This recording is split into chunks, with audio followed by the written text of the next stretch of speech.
자, 오늘은 이 역설신앙의 비밀이라는 제목으로 여러분들하고 말씀을 나누겠습니다. 기독교 안에 이 승리주의라는 게 있어요. 승리주의. 그러니까 이 승리주의는 힘, 뭐 성공, 형통, 번영 이런 거를 좀 많이 강조해요. 그리고 승리주의에 도취될 때가 많습니다. 뭐 가장 대표적인 게 십자군 전쟁 뭐 이런 게 이제 승리주의, 기독교가 힘을 자랑하는 거죠. 또 우리 안에도 이제 그런 마음들이 들죠. 믿음으로 살면 승리한다. 맞아요. 그런데 너무 단순하게 접근하는 게 좀 문제입니다. 이런 승리주의에는 뭐가 안 보이느냐면 십자가가 안 보여요. 십자가가 안 보이는 거죠. 여러분, 우리는 언제나 우리의 신앙에 십자가를 놓치면 안 됩니다. 십자가가 우리의 신앙의 중심이에요.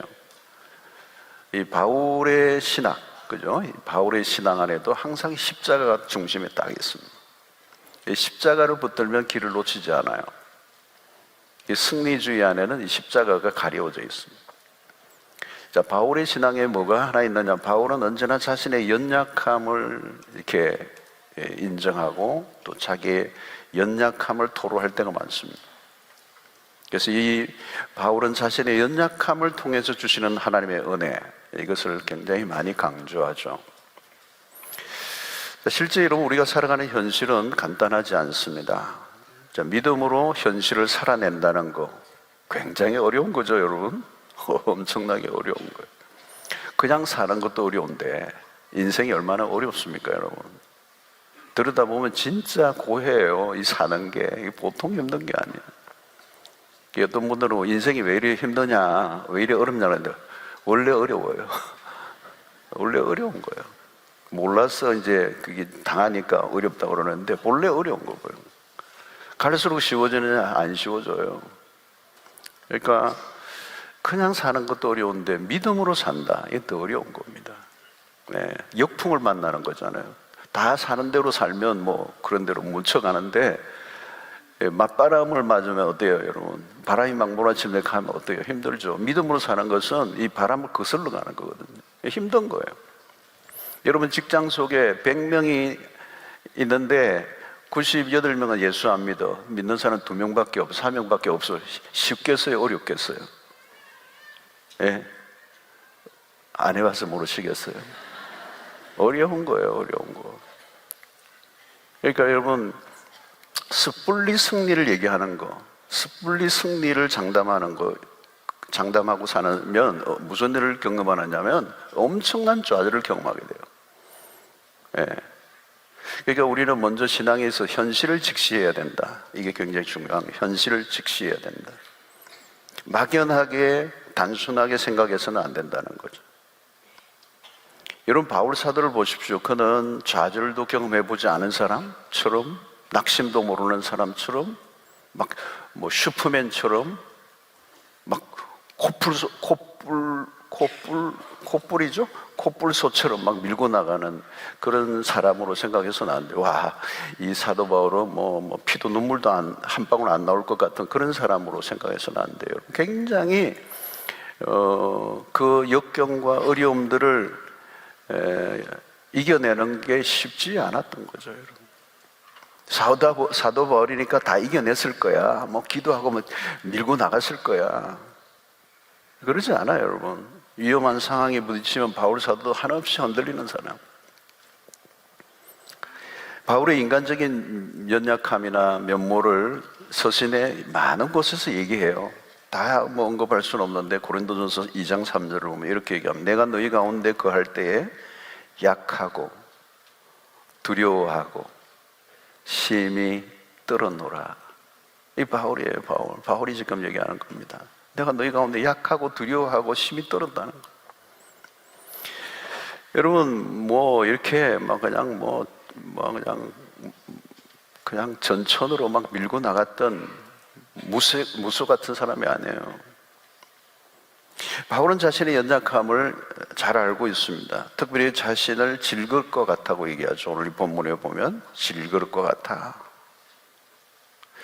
질그릇은 뭡니까? 이러면 흙으로 만든 토기죠. 그죠? 토기로 만든 그릇입니다. 한순간 깨어질 수 있는, 몸도 마음도 깨어질 수 있는.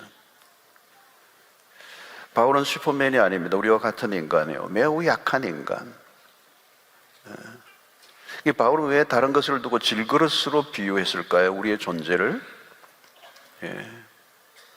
여러분 7절이 말씀이죠. 우리가 이 보배를 질그릇에 가졌으니 이는 심히 큰 능력은 하나님에게 있고 우리에게 있지 아니함을 알게 하려 합니다. 자, 이 보배를 품은 질그릇, 질그릇인데 보배를 품은 질그릇이다 이렇게 얘기했습니다. 자, 여기서 보배와 질그릇은 대조적이죠. 안 어울리는 겁니다. 그죠? 보배를 담으려고 하면 굉장히 뭐 좀 크리스탈 같이 멋있는 거로 해야 되는데 그렇지 않아요. 질그릇에 담은 보배. 여기에 초점은 질그릇 자체에 있는 것이 아니고 이 질그릇을 통해서 이루려고 하는 목적이 뭔가를 우리에게 알려주고 있는 것입니다. 그래서 사실은 여러분 바울은 자신의 삶이 많은 사역들을 감당했지만 그 자기 자신의 존재를 드러내기 위해서 사역을 한 것이 아니고 자기의 존재를 통해서 그리스도가 누구인지를 드러내기 위한 삶을 그가 살았습니다. 그리스도를 만난 이후에 바울의 인생이 바뀌었습니다. 여러분 여기서 중요한 것은 보배를 담은 질그릇이라고 하는 것입니다. 바울 자신은 굉장히 약했어요. 근데 그 안에 뭘 담았어요? 예수를 믿는 순간 예수를 담았다는 거죠. 그 순간부터 내 인생의 존재의 목적이 달라진 거예요. 본래는 이 질그릇 자체가 뭐 이렇게 여러 가지 담는 거, 뭐 그냥 허드레, 질그릇이니까 귀한 걸 담지 않았죠. 그러니까 뭐 허드레를 담는 그냥 때로는 쓰레기통도 할 수 있는 그런 이게 질그릇인데 그 질그릇에 이 보배를 담았다. 보배 대신 예수 그리스도를 담았다는 거죠. 이게 바울 자신의 존재는 너무도 약한 존재인데 자기의 존재를 통하여 내 안에 계신 보배 대신 그리스도를 증명해내려고 목적이 바뀌었던 거죠. 예수를 만나기 전에는 자기 자신을 증명하기 위해서 몸부림을 쳤습니다. 그런데 이제는 자기 자신을 증명하는 것이 아니라 내 안에 계신 분을 증명하기 위해서 내 인생이 바뀌었다 이렇게 얘기하는 것입니다. 자, 그래서 그 삶의 목표가 자신의 성공에 있지 않고 내 안에 계신 그리스도를 증명하는 것으로 인생이 바뀐 것이죠. 여기에서 바울이 자신이 당한 그 인생의 목적이 바뀌고 난 이후에 삶 속에서 다가온 상황들을 이제 그 밑에 우리가 잘 아는 내용들이 좀 나옵니다. 자, 첫 번째는 뭐예요? 우리가 우겨쌈을 당하여도 쌓이지 아니하며 이 말이 나오죠. 이제 우겨쌈을 당한다는 거죠. 압박감을 말하는 겁니다. 압박감. 여러분 이 질그릇이 외부의 힘에 의해서 우겨싸면 어떻게 돼요? 깨지죠. 깨어지게 됩니다. 이 질그릇은 조금이라도 충돌을 하면 바삭 깨지게 돼 있어요. 그런데 우겨쌈을 당하여도 쌓이지 않는다는 거예요. 자, 여기에서 이 표현은 적들에 의해서 공격을 받는 상황에서 늘 죽음의 가능성을 느끼는 삶의 압박감을 바울이 느꼈던 거죠. 복음을 전할 때마다 굉장히 압박감을 느꼈어요. 그가 이 유대교를 따르다가 예수 그리스도를 따르는 제자가 되고 다메섹 도상에서 이제 완전히 그의 인생이 바뀌자 정통 유대교에 있는 사람들이 이 바울을 죽이려고 쫓아다녔어요. 자객들을 풀기도 하고 주변의 사면 초가에 이렇게 상황 속에 빠질 때가 있었습니다. 그런 그 이후에 복음을 전하면서 계속 도망치고 쫓겨다닐 때가 많았는데 어떤 때는 죽음의 문턱까지 갔다는 거예요. 여러분 그때 뭘 느껴요? 압박감을 느껴요. 우겨쌈을 당하는 거. 성도 여러분, 그리스도인이 된 이후에 세상을 살아갈 때 압박감을 느낄 때가 있습니다. 불신자들로 가득한 직장 안에서 신자가 압박감을 느껴요. 그죠? 괜히 미워하는 거죠.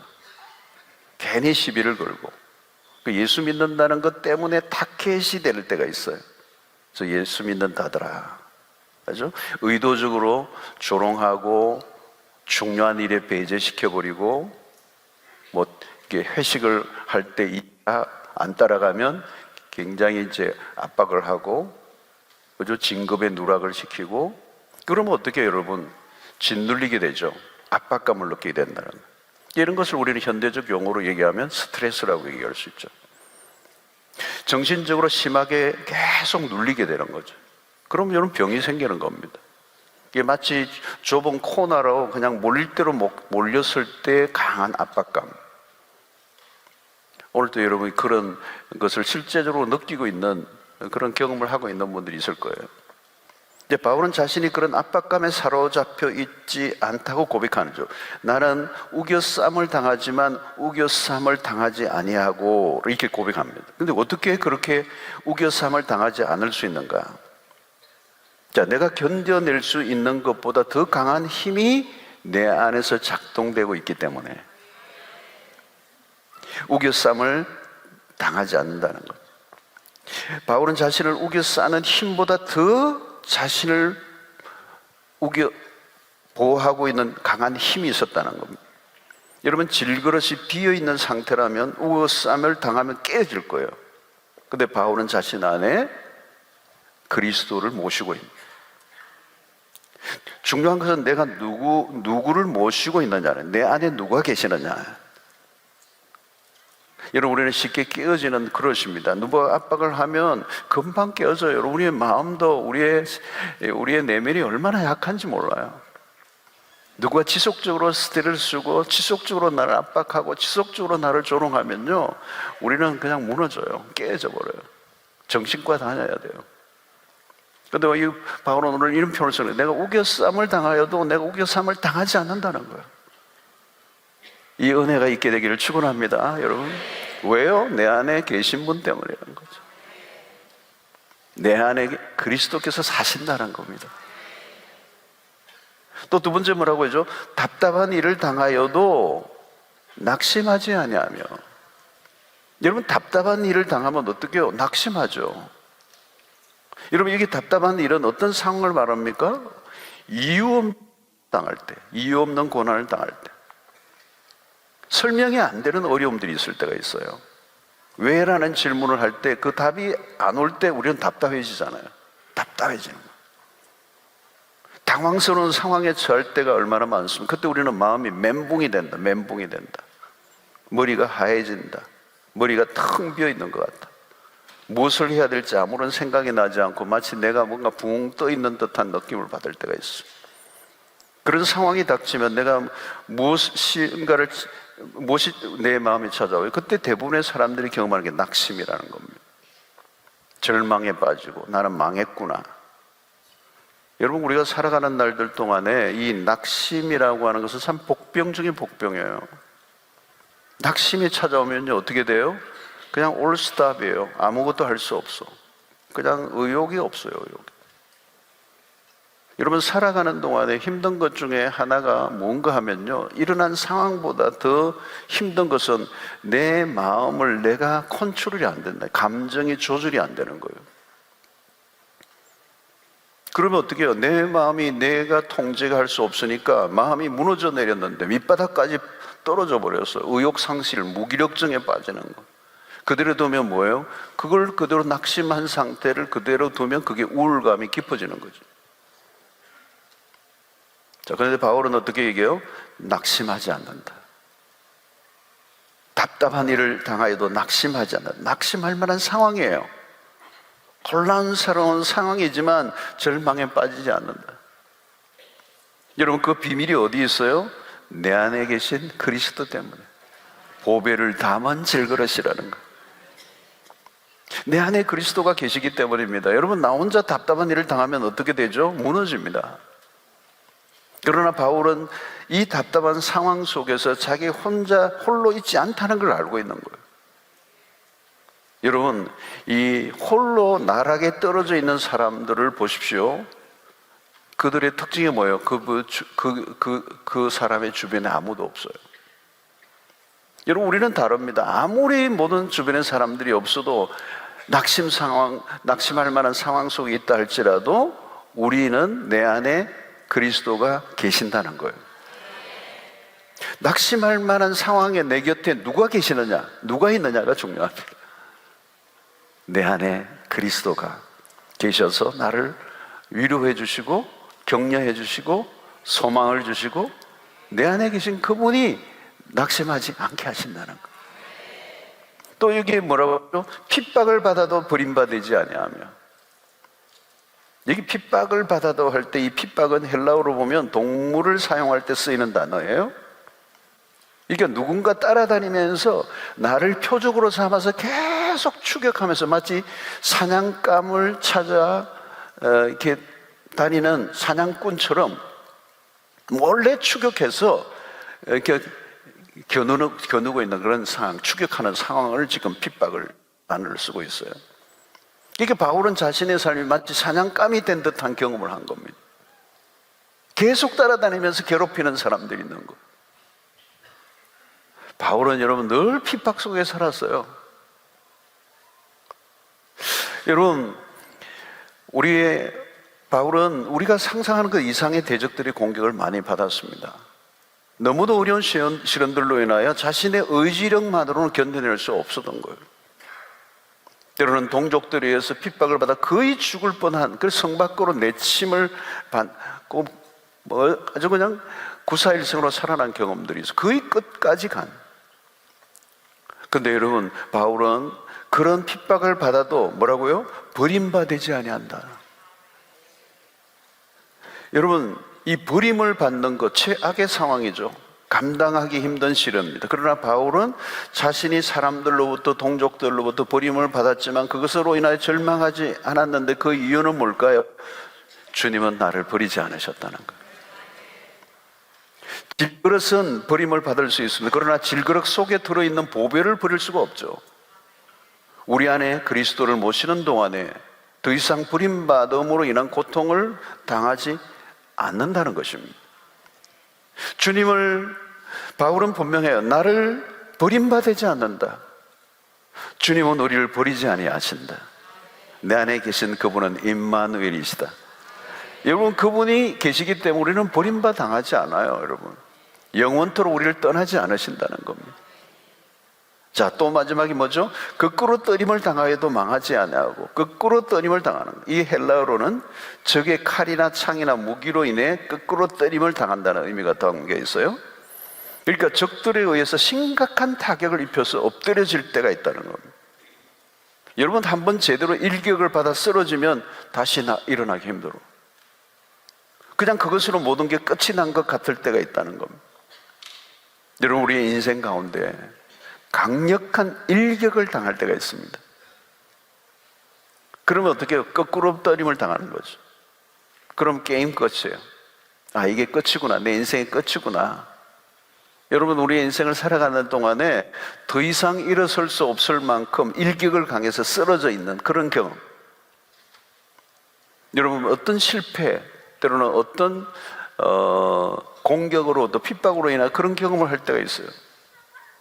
그런데 오늘 바울은 뭐라고 말합니까? 거꾸로 떠임을 당해도 망하지 않는다는 거죠. 어떻게 이런 선포를 할 수가 있습니까? 바울은 악인들을 그를 무수하게 넘어뜨리고 했지만 그는 다시 일어났어요. 잠언 24장 16절 보십시오. 대저 의인은 7번 넘어질지라도 다시 일어나려니와 악인은 재앙으로 말미암아 엎드려지느니라. 여러분, 이게 뭐예요? 오뚜기처럼 7번 넘어질지라도 다시 일어난다는 거예요. 7전8기예요. 다시 일어나는 거. 누가 일으켜 세우신다고요? 하나님은 의인의 편에 서 계신다는 거예요. 시편 23편 4절에 보니까 내가 사망의 엄침한 꼴자락에 다닐지라도 해를 두려워하지 않을 것은 주께서 나와 함께 하심이라. 우리가 강한 게 아니에요. 내 안에 계신 분이 강하시다. 그래서 언제나 우리가 확인할 것은 내 안에 계신 분이 누구냐는, 그분은 나를 떠나지 않는다. 내 안에 계신 분은 보배 되신 그리스도, 그분을 우리가 붙잡고 있는 동안 우리는 망하지 않는다. 그래서 우리는 언제나 보배 되신 그분을 붙들어야 돼요. 자, 그러면서 바울은 이 승리 이유를 16절과 18절에서 좀 더 구체적으로 정리를 해줘요.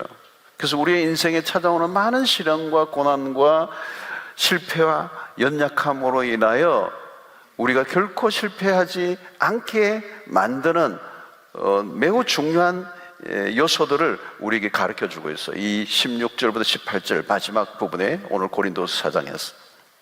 자, 첫째는 뭐냐? 바울은 육신적인 것보다 영적인 것에 더 관심을 가졌어요. 그게 16절의 말씀입니다. 그러므로 우리가 낙심하지 아니하노니 우리의 겉사람은 낡아지나 우리의 속사람은 날로 새로워지도다 그랬어요. 자, 겉사람과 속사람을 다루고 있죠. 여기서도. 그죠? 겉사람과 속사람에 대한 이해를 해야 된다는 거예요. 불신자들은 이걸 구분하지 않습니다. 뭐 겉사람, 속사람 없어요. 그냥 사람으로 보죠. 그런데 우리는 이걸 두 가지를 구분해야 돼요. 겉사람과 속사람의 차이. 겉사람은 우리의 이 바디, 몸을 말하는 거예요. 육신을 말하는 거예요. 이 육신은 어쩔 수 없이 쇠한다는 거죠. 근데 속사람은 날로 새로워져 간다.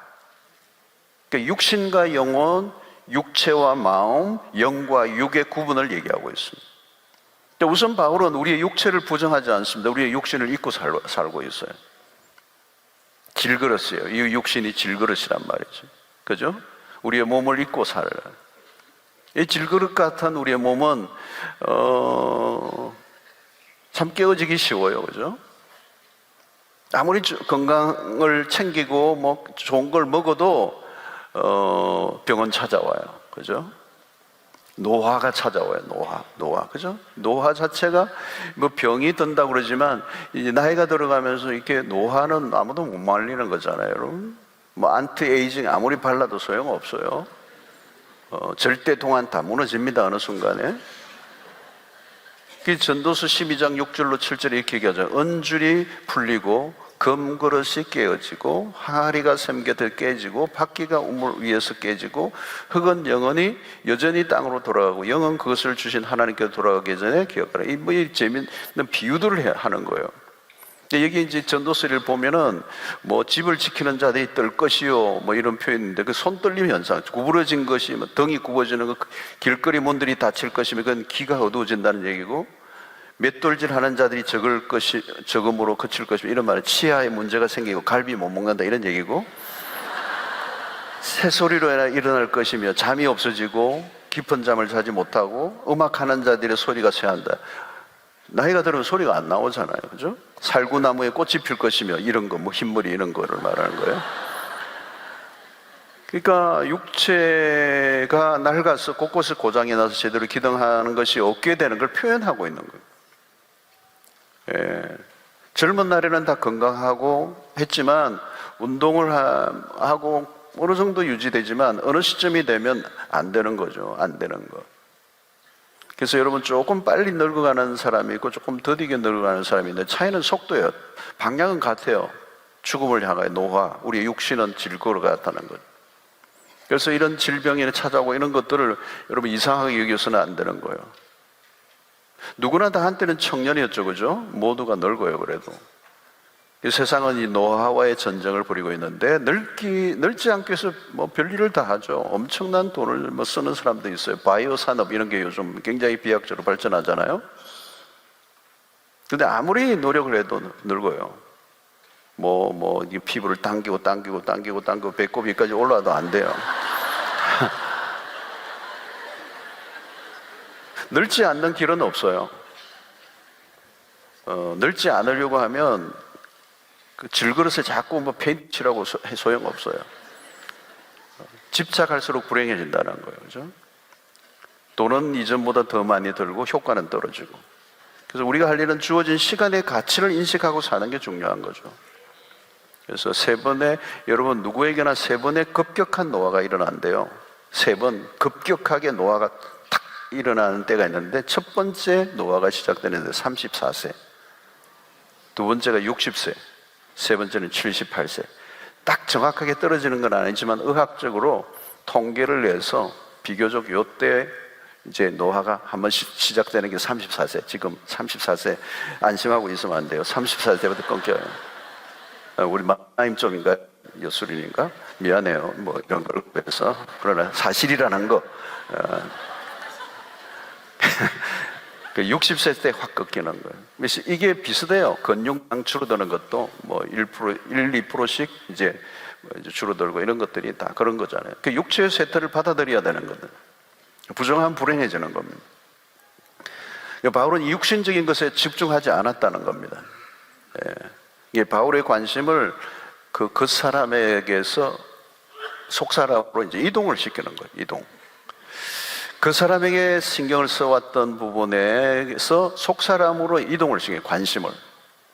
육체의 병이 찾아오고 그래도 그것으로 너무 절망하지 않는다는 거예요. 그러니까 여러분, 고난이 우리의 몸을 통해서 올 때, 그렇죠? 그런 조건과 상황이 좋지 않지만 거기에서 눈을 뜨고 속 사람에게로 관심을 옮겨라는 거예요. 그 사람은 중력의 법칙을 받는다는 겁니다. 그러나 속 사람은 중력의 법칙을 받지 않아요. 은혜를 받으면 우리의 속 사람은 더 강해지는 거죠. 단단해지죠. 영혼이 단단해지는 겁니다.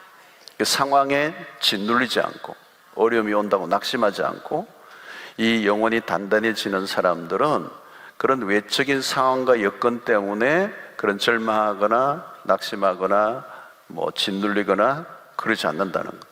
그래서 영혼이 계속 성장해가는 거예요. 새로워져 가는 거예요. 그런데 나이만 들고 영혼이 성장하지 않으면 노화의 힘의 지배를 받으면 우울해지고 절망해지게 되겠죠. 그죠? 불편하고 힘들면 자꾸 이제 분노가 일어나고. 그래서 우리의 시선이 육신보다 하나님께로 옮겨야 돼요. 몸보다 말씀을, 몸 묵상을 너무 많이 하지 말고 말씀 묵상을 하라는 거예요. 그걸 너무 많이 보지 말고 말씀을 더 많이 보라는 거죠. 몸에 투자하는 것보다 영혼을 위해서 투자를 많이 하라는 거예요. 이제 건강식품 막 한 주먹 먹지 마시고 밥만 드시고 이렇게 영혼을 위해서 투자를 하라는 거예요. 주님은 우리의 관심을 육신보다 속 사람에 두기를 원하신다는 거죠. 그래서 골로새서 3장 2절에 보니까 위의 것을 생각하고 땅의 것을 생각하지 말라. 생각이 어디로 향하고 있는가? 땅인가 하늘인가? 영혼이 강해져야 된다. 그래서 에베소 3장 16절 그의 영광의 풍성함을 따라 그의 성령으로 말미암아 너희 속 사람을 능력으로 강건하게 하시오며. 육신의 강함은 오래가지 않아요. 육신은 육신이에요. 영혼의 강인함이 모든 시련을 이겨낸다는 거예요. 어려움이 몰려올 때 속 사람이 강한 사람인가 아닌가를 확인할 수가 있어요. 어려운 환경을 넉넉히 이겨내면 속 사람이 강해져 있는 거예요. 그래서 그것은 그냥 되는 게 아니고 영혼을 지속적으로 관리해온 돌본 사람들이 여야 가능한다는 거예요. 그래서 영혼이 속 사람이 날마다 새로워져 가고 더 속 사람이 능력으로 강건해져 가는 사람들은 갈수록 더 삶이 풍성해져요. 외적인 환경과 조건과 상황은 좋아지지 않아도 그것에 영향을 받지 않고 내 내적인 그 풍요함을 누리면서 더 삶이 갈수록 더 풍성해지고 더 깊어지고.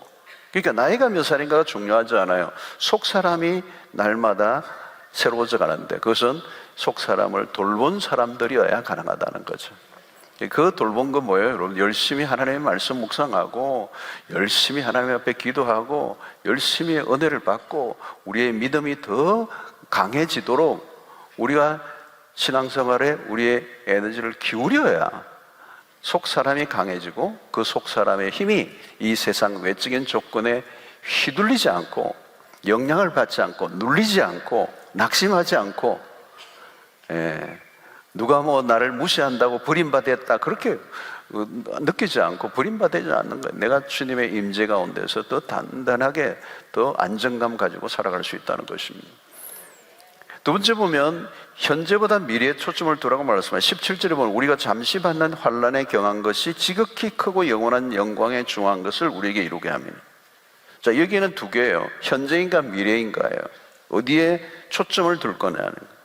현재에 당하는 고난 그리고 장차 다가올 영광 비교해 보라는 거죠. 지금이라는 시간은 지나가는 거예요. 잠깐. 오늘 당하는 시련이 아무리 크고 무거워도 결국은 지나간다는 거죠. 그걸 얘기하는 거예요. 잠시 받는 환난에 경한 것. 우리가 잠시 받는 환난에 경한 것, 이게 잠시 그리고 환난에 경한 것이라고 얘기해요. 여기 경하다는 이 단어는 헬라어의 원어의 뜻에 좀 더 접근해 보면 무슨 의미가 있느냐면 무게를 거의 느낄 수 없을 정도의 소량을 말하는 거예요. 깃털처럼. 그러니까 영혼의 시각에서 볼 때 그렇다는 거죠. 지금 내가 당하고 있는 것이 내가 보기에는 굉장히 그 환난이 큰 것 같아 보이지만 그 환난에 경하다라고 하는 표현은 영혼의 시각에서 보면 너무너무 작디 작은 거라는 거예요. 영혼의 시각에서 보면 너무 작은 것에 불과하다는 겁니다. 그러니까 우리가 현재 당하고 있는 고난만 보면 안 돼요. 미래에 주어질 영광과 비교하면 현재의 고난은 너무너무 작다는 겁니다. 그래서 여러분, 오히려 우리의 현실에서 당하는, 그리스도로 인해 당하는 고난이 커질수록 영광도 더 커진다는 거예요. 이게 상관관계예요. 그래서 영혼의 관점에서 보면 현재의 고난은 먼지 털끝같이 보인다는 거예요. 아무리 지상에서 최악의 상황이라도 하나님이 미래에 주실 것과 비교해 본다면 아무것도 아니다. 여러분, 오늘 우리가 지상의 삶의 관점에서만 모든 것을 보고 해석하면 답이 안 나와요. 그리스도인으로서 믿음을 지키며 살아갈 때 찾아오는 때로는 불의, 억울함, 때로는 여러 가지 손해보는 그런 현실적인 아픔과 어려움들이 있지만 그 자체만을 보면 여러분, 우리는 굉장히 불행한 사람처럼 보일 수도 있어요. 예수 믿는 사람이. 그러나 여러분, 우리가 이 영혼의 관점에서 보는 거예요. 영원한 관점에서 장차 우리의 주어질 영광과 비교하면 현재 내가 당하고 있는 것은 이건 비교가 안 돼요. 예를 들면 집이 다 불타 없어졌다. 여러분, 집이 불이 탔으면 얼마나 그 안타까운 일이요. 우리 지상의 관점에서 본 건 진짜 다 날아간 거잖아요. 그런데 여러분, 우리가 영원한 세계에서 영원히 천국에서 누릴 그 영광을 생각해 본다면 지금 불탄 거는 지푸라기 하나 탄 거와 비교도 안 돼. 그것과도 비교도 안 돼. 장차 주어질 영광에 눈을 뜨면 지금 당장 당하고 있는 고난은 안개 같은 거예요. 아침 안개요. 며칠 전에 제가 오늘 안개가 날 가리고 그 불렀던 게 며칠 전에 안개가 끼기 때문에 제가 생각이 나서 그걸 불렀던 거거든요. 금방 그게 계속 있을 것 같아요. 여기 막 운무가 확 있었어요. 해운대에 막 광안대교가 가려지고 막 그랬어요. 근데 그게 뭐 계속될 것 같아 보이고 아무것도 안 보이고 막 온 세상에 덮은 것 같잖아요. 근데 여러분, 이게 저 상공에서 보면 뭐예요? 그 광안대교 하나 가리고 있는 거예요. 그 구름이 뭔지 구름인지 모르겠는데 그거 광안대교 이렇게 조금 덮고 있는 거예요. 근데 광안대교에서 있는 사람들이 보면 온 천하가 다 덮은 것 같아. 근데 위에서 보면 광안대교 여러분, 우리끼리니까 대교 그러지 뭐가 대교예요. 여러분 진짜 대교를 가보셨어요? 여러분 이게 진짜 세계 진짜 대교를 봐야 되는데 우리는 다 대자를 붙여가지고 그러는데 대교죠. 예, 대교. 우리 이렇게 너무 무시하지. 아무것도 아니라는 거예요. 그게 아무것도 아닐까요, 여러분? 서울 사람들은 보이지도 않죠. 영혼의 관점에서 보면 지금에 당하는 고난은 아무것도 아니에요. 태양이 떠오르니까 안개는 사라져 버리는 거죠. 그 태양의 빛에 여러분 그 안개는 한순간에 사라져 버리잖아요. 영원한 하나님의 영광, 그 속에 오늘 내가 당하고 있는 작은 고난이 여러분 비교가 되겠어요? 너무도 가벼워서 소량이라는 거예요. 소량 그 자체가 그냥 무게를 느낄 수 없다는 거예요. 영원한 세계에서 우리가 장차 누릴 영광에 비교해 보니까 내가 당하고 있는 고난 자체는 그냥 깃털 하나보다 못하다는 거예요. 근데 문제는 뭐예요? 그 영광에 우리가 눈을 떠야 되는 거예요. 하늘의 영광, 하늘의 영광. 여러분, 우리가 예배를 드릴 때 예배 속에서 가장 중요한 게 뭐예요, 여러분? 하나님의 영광에 눈을 뜨는 거예요. 다 오늘 알 수가 없어요. 하나님의 나라의 영광을 우리가 어떻게 알겠어요? 우리가 이 육신의 눈으로 알 수 없지만 믿음의 눈을 뜨고 보면 그 영광의 일부를 우리가 볼 수가 있겠죠. 보이지 않지만 그 보이는 세계를 보게 되면 그 장차 영원히 누리게 될 만유의 주이신 그 주님이 통치하시는 그 완전한 하나님의 나라에서 영광을 누릴 그 영혼의 세계에 비유한다면 오늘 내가 당하고 있는 이 잠시 받는 환난에 경한 것, 이 바울의 표현은 하나님의 영광이 무엇인가를 아는 눈이 뜬 사람만이 얘기하는 것. 여러분, 우리가 이렇게 기도하고 예배하고 말씀에 이렇게 심취해 가는 이유가 뭘까요, 여러분? 이 지상의 삶이 전부가 아니고 이는 잠깐 지나가는 거고 장차 우리에게 나타날 영광의 중한 것, 환난에 잠시 받는 이 고난의 이 경한 것과 장차 우리에게 주어질 영광의 중한 것을 비교할 줄 아는, 이 눈이 열릴 때 오늘 내가 당하고 있는 고난이 어떤 것이라 할지라도 이기고도 남는 역사가 있을 줄로 믿습니다. 그 눈을 보는 거죠. 안개만 보는 게 아니라 떠오르는 태양을 보는 거죠. 그러면 우리의 삶의 시각이 바뀌게 되는 겁니다. 이건 전부 다 우리의 시각을 교정하는 일들이 일어나야 돼요. 세 번째가 뭐예요? 순간보다 영혼에 초점을 두라는 거죠. 그게 이제 18절의 말씀이에요. 우리가 주목하는 것은 보이는 것이 아니요 보이지 않는 것이니 보이는 것은 잠깐이요 보이지 않는 것은 영원함이로다. 지금 무엇을 주목하느냐? 순간을 주목하고 있느냐, 영원을 주목하고 있느냐는 것. 자, 앞부분에 뭐예요? 지금 잠시 받는 고난에 주목하느냐, 장차 주어질 영광에 주목하느냐. 지금은 뭐예요? 우리가 지금 이 순간이냐, 영원을 보느냐는 거예요. 여러분, 눈에 보이는 이 앞에 있는 것만 주목하면 안 돼요. 보이는 것은 순간적이라는 거죠. 순간적이라는 거예요. 너희들이 보고 있는 것은 사실은 보이는 것은 보이지 않는 것이라는 이 표현이에요. 보이는 건 잠깐이라는 거죠. 내가 여기 있었는 줄 알고 보는 건데 보이는 게 아니에요. 내가 보이는 이게 진짜인 줄 알았는데 이게 없어져 버렸어요. 어느 순간에 내가 그게 전부인 줄 알고 여기에 모든 걸 막 쏟아부었는데 보이는 것이 보이는 게 아니라는 거예요. 왜요? 그거는 잠깐이라는 거예요. 여러분, 여기에 우리 50주년을, 우리 수영록이 50주년이에요. 50주년이죠. 50주년인데 100주년 수영록에 100주년 되면 여기 남아있을 분이 꽤 되네요. 그죠? 안 계실 분들도 계세요. 100주년 같으면. 나도 없을 것 같네요. 네. 내가 지금 50이니까 100. 안 되지. 안 되지. 100세. 여러분, 물질의 세계는 전부 다 순간의 세계예요. 잠깐이라는 거예요. 물질의 세계. 물질 세계. 영적 세계가 아닌 물질의 세계는 전부 다 순간의 세계 안에 들어가는 거예요. 이 순간이라는 건 여기는 뭐예요? 잠깐이라는 거예요. 잠깐. 보이는 것은 잠깐이요. 그래서 성경에 우리의 성경적 관점에서 물질의 세계는 잠깐이라는 거예요. 이 잠깐이라는 말은 뭘까요? 유효기간이 있다는, 수명이 있다는 거예요. 수명이 있다. 모든 게 수명이 있어요. 여러분, 수명 없는 게 어디 있어요? 아파트 30년. 뭐 좀 더 가죠? 기업 100년 못 가요, 여러분. 여러분들이 존재하는 모든 것. 냉장고 안에 우유 얼마 못 가요. 유효기간이 짧아요, 여러분. 버려야 되죠. 유효기간이 되면 어때요? 다 썩고 이 세상에 눈에 보이는 건 다 썩어요. 예. 그래서 로마서 8장에 썩어짐의 종로로 한다고 그러잖아요. 그 썩어짐의 종로로 해요. 모든 게 썩는 거예요. 생각보다 빨리 사라지고 망가지고 없어지는 거예요. 여러분, 우유만 유효기간이 있는 게 아니에요.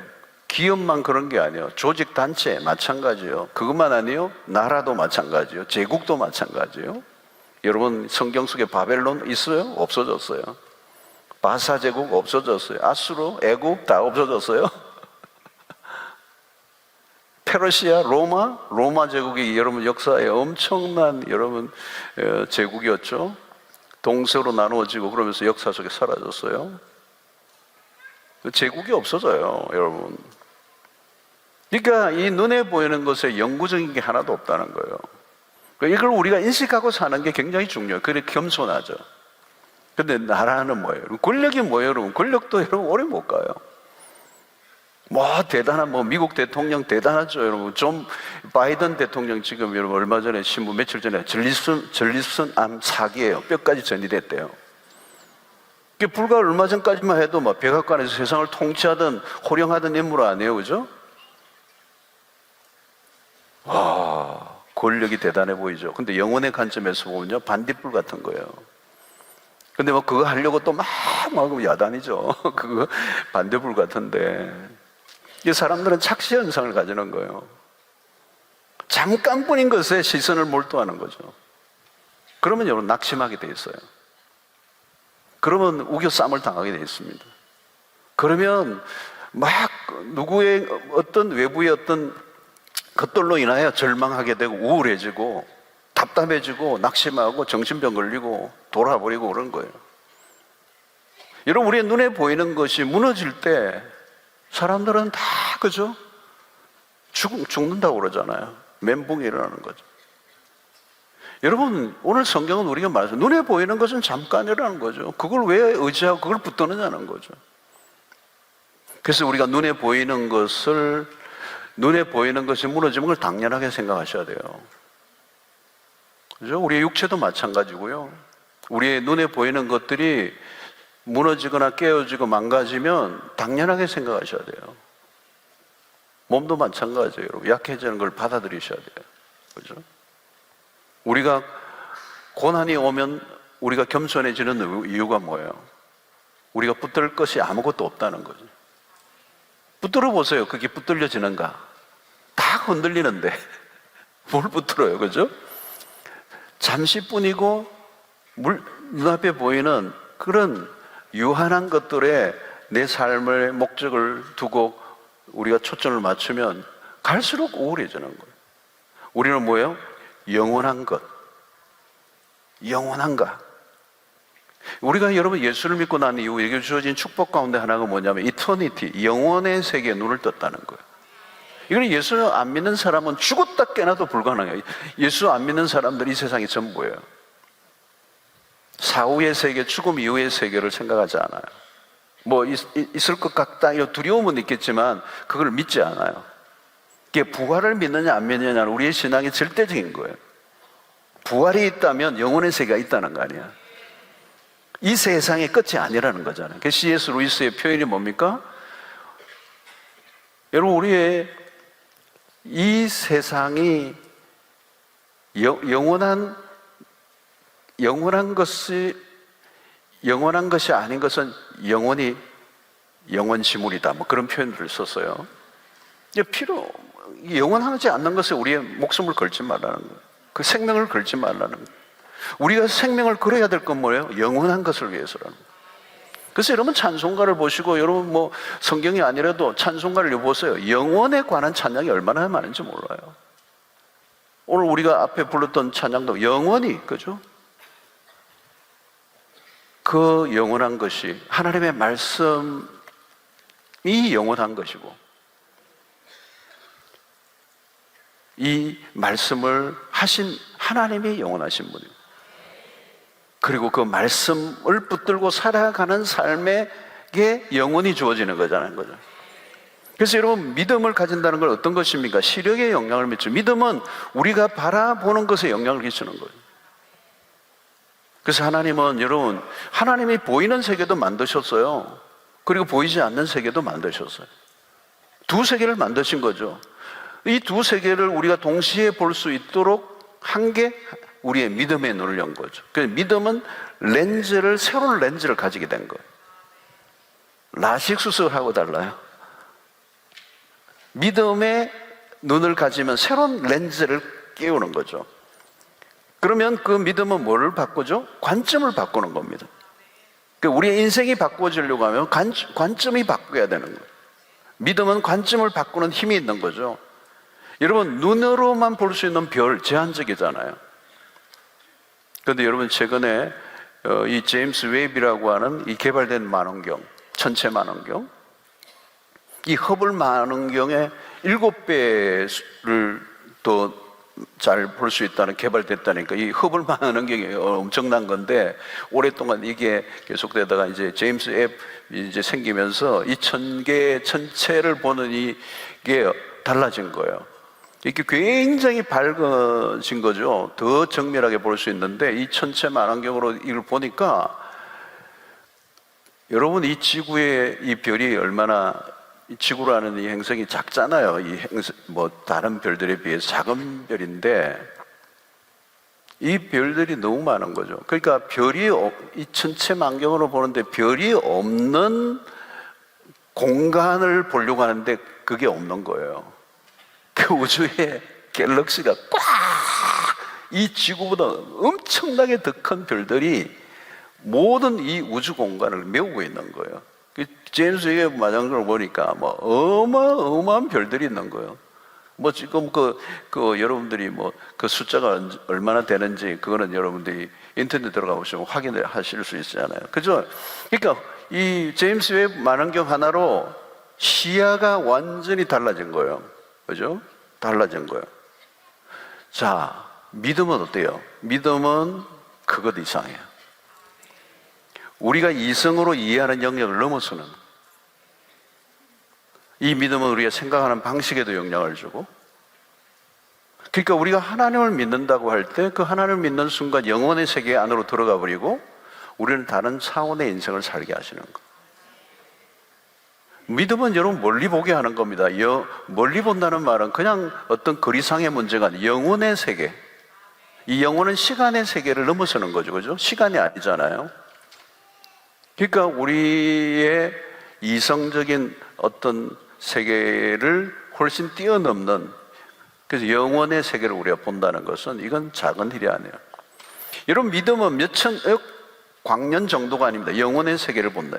성령으로 거듭난 사람들에게 일어나는 이 새로운 시력, 전혀 다른 세계가 우리의 삶에 나타나는. 그래서 여러분, 우리가 성경을 보면서 날마다 우리에게 일어나는 것 중에 하나는 뭐냐면 경탄이에요.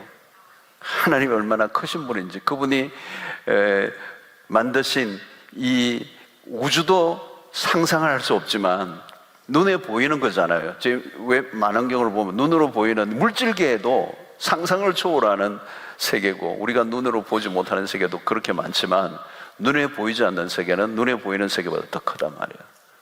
그러니까 그게 하나님이 얼마나 크신 분인가에 대해서 우리는 짐작을 할 수가 없어요. 그리고 영혼의 세계가 얼마나 센 건지 지금 100년도 안 살아 우리가 알 길이 없어요. 근데 이 믿음을 가지게 되면 그 영혼의 세계에 우리를 눈을 뜨니까 아까 얘기했던 것처럼 이 땅에 당하는 우리의 환난에 경한 것이라는 표현을 설 수 있는 거죠. 우리의 영혼의 세계의 그 영광의 중한 것, 그것을 우리가 믿음으로 눈을 뜨고 보면 오늘 이것은 해석이 되고 그것으로 인해 낙심하고 절망하지 않게 된다는 거예요. 사랑하는 성도 여러분, 오늘 이 믿음을 여러분들이 가지면 히브리서 11장 1절의 말씀처럼 믿음은 바라는 것들의 실상이요 보이지 않는 것들의 증거니 그랬어요. 그러니까 영혼이라는 세계는 육안으로 볼 수 없어요. 그러나 믿음의 눈으로 영혼의 세계를 볼 때 눈앞에 벌어진 것들에 연연하고 절망하고 넘어지는 자가 아니라 전혀 다른 차원의 삶을 오늘 우리가 살게 되는 것입니다. 사랑하는 성도는 무엇을 주목합니까? 어디에 더 가치를 둡니까? 무엇에 더 우선순위를 둡니까? 영혼의 세계에 눈을 뜨는 은혜가 있게 되기를 축원합니다. 여러분, 내가 겪고 있는 것들도 순간이에요. 순간이에요. 지금은 내가 보면 내가 당하고 있는 고난이 굉장히 길어 보이고 끝이 안 날 것 같은데 그러지 않아요. 믿음의 눈이 열리면 그것은 한 티끌 같아 보인다. 여러분, 우리는 영혼에서 현재를 보는 훈련을 해야 돼요. 우리는 영혼을 추구하는 사람입니다. 성경은 영원한 세계를 약속하고 있습니다. 영원한 세상이 우리에게 주어질 미래의 소망입니다. 그래서 우리의 관심을 끄는 것은 뭐예요, 여러분? 지금 이 세상의 눈에 보이는 것들이 아니라 내 시선을 주목해야 되는 것은 언제나 내 안에 계신 분, 그분은 영원하신 분이시고 우리를 떠나지 않으시는 분이시고 그분은 보배가 되시는 분이시고 그분이 하나님이시라는 것을 우리가 믿는 것이죠. 여러분, 그러면 내 안에 계신 그리스도로 충분한 것입니다. 어떤 어려움도 이겨내는 거죠. 고난이 크면 클수록 더 그리스도는 선명하게 드러난다는 거. 여러분, 우리가 약할수록 내 안에 계신 분의 강함이 드러나는 거죠. 승리하는 힘은 우리에게 있지 않습니다. 이 바울은 계속 자기의 약함을 인정하는 거죠. 자기의 약함을 자꾸 고백하는 겁니다. 그럴수록 하나님의 강하심이 자신의 삶을 통해 드러난다는 사실을 바울이 경험한 거죠. 여러분, 나의 실력과 재능으로 살려고 하지 마십시오. 그건 그냥 한순간에 깨어집니다. 여러분, 질그릇은요, 깨지면 그걸로 끝이에요. 박살이 나는 거예요. 여러분, 질그릇인데 아무것도 없는 질그릇이면 깨지면 그걸로 끝나는 거예요. 여러분, 이 땅에 살아가는 사람들의 모습이 다 그거예요. 질그릇 같은 인생이에요. 질그릇인데 약간 겉에 도금을 했다거나 띠를 들거나 이렇게 그림을 그렸거나 이런 질그릇이에요. 예? 다 질그릇이라고요. 어떤 사람은 100kg 질그릇, 50kg 질그릇, 그런 거예요. 그리고 약간 예쁜 질그릇, 약간 못난, 그럴까요? 약간 기울어진 질그릇, 그게 다 질그릇이에요, 여러분. 깨지면 대책이 없어요. 우리의 능력과 재주로 우리 살아가는 게 아니에요. 우리는 다 질그릇, 재질 자체가 질그릇, 흙으로 만드는 존재잖아요. 토기예요, 토기. 바울은 정확하게 얘기해요. 토기장이 되신 하나님이었어요. 우리는 흙이 되고 흙으로 돌아가는 인생이에요. 우리의 마음도 여러분 흙과 같아요. 대단한 결심하지만 한 방에 깨지잖아요, 여러분. 우리는 누군가에 의해서 압박을 받으면 그냥 무너져 버리는 존재들이잖아요. 우리는 정말 대책이 없어요. 우리의 힘과 재주와 능력으로는 살아갈 수 있는 사람들이 아니에요. 그런데 여러분, 바울이 오늘 고백은 내 안에 보배 대신 그리스도를 담았다는 거예요. 내 안에 계신 분 때문에 내 존재 자체가 달라진 거예요. 그래서 담겨져 있는 것이 그 그릇을 결정하잖아요, 여러분. 그게 무슨 그릇을 무엇으로 만들었던지 그 안에 뭐가 있느냐가 중요하잖아요. 여기도 이제 골드 컬러, 이게 굉장히 비싼 것 같네요. 근데 여기에 보면 물이 담겨 있잖아요. 그 물이 담겨 있으니까 물컵이죠, 그죠? 보배를 담았으니까 보배를 담은 그릇이잖아요. 그 그리스도로 인하여 우리의 삶이 결정된다는 거예요. 내가 연약한 게 문제가 되지 않아요. 내 연약함이 흠이 되지 않아요. 그 연약함으로 인하여 주님을 붙잡을 때 내 존재가 주님 안에서 더 영광스러워진다는 거예요. 우리가 고난을 이겨내는 삶은 우리가 이겨낼 수 있는 게 아니에요. 내 안에 계신 분 때문에 이겨낼 수 있는 거예요. 그래서 오늘 10절의 말씀이 굉장히 중요한 말씀이에요. 우리가 항상 예수의 죽음을 몸에 짊어짐은 예수의 생명이 또한 우리 몸에 나타나게 하려 함이라. 바울은 예수의 죽음을 몸에 짊어졌다는 거예요. 왜? 예수의 생명을 자신의 몸에서 나타내게 하기 위해서. 그래서 십자가와 부활을 얘기하는 거예요. 여러분, 죽었다가 다시 사신 예수, 그 부활의 예수, 그분이 우리 안에 계신다는 거예요. 우리는 연약하게 거지없는 질그릇에 불과하지만 우리를 통하여 하나님의 초월적인 힘을 드러내기를 원하신다는 거예요. 여러분, 우리는 겉보기에는 별 볼 일 없어 보일 수 있어요. 세상적으로는 자랑할 게 하나도 없어 보일 수도 있어요. 그러나 우리 안에 계신 주님이 우리의 인생의 반전을 일으키시는 거예요. 예수 때문에 우리는 우겨삼을 당하여도 쌓여지 아니하고 답답한 일을 당하여도 낙심하지 않고 박해를 받아 버림받지 아니하고 거꾸로 도민을 당하여도 망하지 않는다는 거예요. 이유는 내 안에 계신 예수 때문에. 여러분, 내 안에 예수가 계신데 어떻게 망할 수가 있습니까? 우리는 망할 자유가 없어요. 망하고 싶어도 망하지 않아요, 여러분. 주님의 생명이 내 안에서 작동되고 있는 거죠. 외로부터는 압력과 힘이 거셀수록 주님의 위력은 더 빛이 나는. 여러분, 놓치지 마십시오. 우리 자신의 현재 상태에 너무 연연해 하지 마시고 내가 믿고 내가 의지하는 그분이 내 안에 계신다는 것. 우리의 삶을 통해 궁극적으로 목적하는 것은 우리의 연약함을 통해 하나님의 위대하심을 드러내기를 원하신다는 것. 여러분, 우리의 삶을 통하여 우리 안에 계신 그리스도가 어떤 분인지를 증명해 내기를 하나님 원하십니다. 단순히 고난을 견뎌내고 낙심과 싸워 이겼다는 것으로 이 얘기가 끝나서는 안 돼요. 우리의 삶을 영광스럽게 만들어낼 수 있는 힘은 내가 아니라 내 안에 계신 그리스도 때문에. 우리의 삶의 비밀은 언제나 예수 그리스도에 있습니다. 그래서 여러분, 힘들고 어려운 순간마다 우리는 우리의 시선을 어디로 초점을 맞춰야 돼요? 내 안에 계신 그분에게 맞춰야 되는 거예요. 정말 내가 그리스도를 모신 그리스도인이라면 그분을 의지하고 그분을 붙잡고 그분의 임재 가운데 사로잡히기만 한다면 우리는 결코 우겨쌈을 당하지 않습니다. 결코 거꾸로를 당하지 않습니다. 내 안에 계신 그분 때문에, 그분이 일어나게 하십니다. 그분이 나를 강하게 하십니다. 그분이 우리의 눈을 열어주십니다. 영혼의 세계를 보게 하시고 현재의 상황에 매몰되지 않게 하시고, 오히려 힘들면 힘들수록 내 자신의 삶이 더 연약해지면 연약해질수록 내 안에 계신 분이 얼마나 영광스러운 분인가를, 얼마나 더 강하신 분인가를 우리의 삶을 통해 드러내실 것입니다. 이 바울이 경험한 놀라운 진리예요. 그렇죠?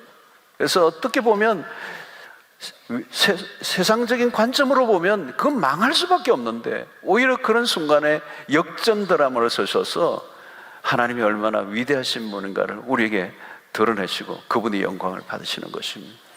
나의 힘을, 나의 능력을 자랑하지 마시고 나의 외적인 조건을 여러분 가지고 자랑하지 마십시오. 그건 아무 의미가 없어. 한순간에 깨어질 수밖에 없는 존재들입니다. 우리는 날마다 우리의 자신의 형편과 처지에 의해서 낙심하고 절망하지 말고 내 안에 계신 그분 때문에 더 소망 가운데 벌떡 일어나는 그분이 우리의 힘이 되시고 우리의 의지가 되시고 우리의 소망이 되시는, 그래서 날마다 내 안에 계신 그 주님과 함께 살아가시는, 승리하는 여러분들이 되시기를 주의 이름으로 축원합니다.